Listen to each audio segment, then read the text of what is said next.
Hello all, welcome to our channel. అందరూ బాగున్నారా?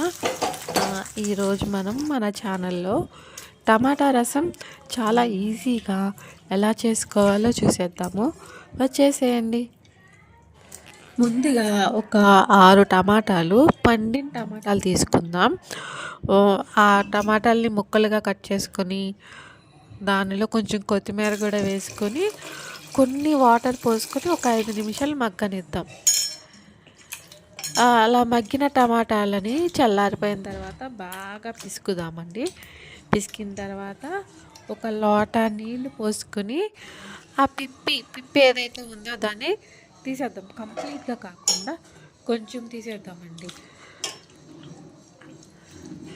పిప్పి కంప్లీట్గా తీయకుండా కొంచెం ఉంచుకుంటే మనకి టేస్ట్గా ఉంటుందండి. మధ్య మధ్యలో టమాటా తొక్కు తగులుతా బాగుంటుంది అన్నమాట. అందుకని కంప్లీట్గా కాకుండా కొంచెమే తీసుకుందాం.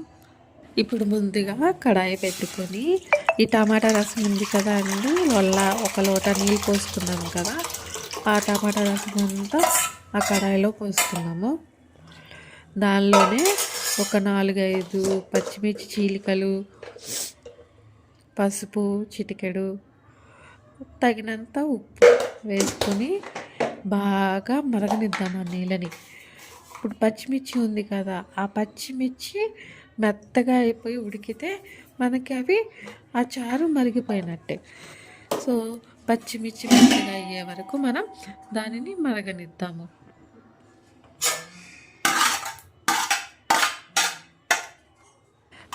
ఈ చారు మరిగేలోపు ఏం చేయాలంటే మనం ఒక స్పూన్ జీలకర్ర, ఒక స్పూనున్నర మిరియాలు, ఒక 10-12 వెల్లుల్లి రెబ్బలు, ఒక గుప్పెడు కరివేపాకు, ఇవి 4 వేసుకొని మనం దంచుకోవాలి. బాగా మెత్తగా అవసరం లేదండి, కచ్చాపచ్చాగా దంచుకుంటే చాలు. మిరియాలు అంటే కొన్ని మిరియాలు నలుగుతాయి, కొన్ని మిరియాలు అట్లనే ఉంటాయి. అలా దంచుకొని దానిని పక్కన పెట్టుకుందాం.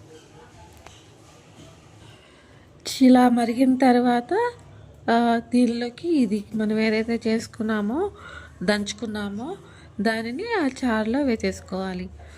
వేసేసుకున్న తర్వాత ఒక 2 పొంగులు వస్తే చాలండి. ఒక 2 పొంగులు వస్తే చాలు.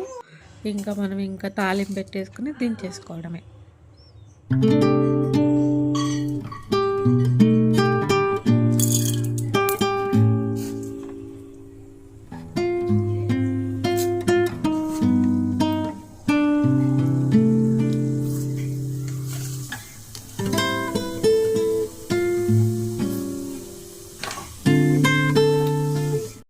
అన్ని తాలింపు అంటే మనం శనగపప్పు, సాయిపప్పు, జీలకర్ర, 2 ఎండుమిర్చి, కరివేపాకు ఇవన్నీ వేసుకొని తాలింపు పెట్టుకొని ఆ మరిగే చారులో తాలింపు వేసేయడమే.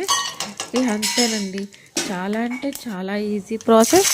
చాలా చాలా టేస్టీగా ఉండే టమాటా రసం రెడీ. మీరు కూడా మీ ఇంట్లో ట్రై చేయండి. చాలా చాలా బాగుంటాయి. నోటికి మనం జలుబు చేసినప్పుడు ఇలా చేసుకుని తింటే మన నోటికి చాలా అంటే చాలా నచ్చుతుంది. మీకు మా వీడియో నచ్చినట్లయితే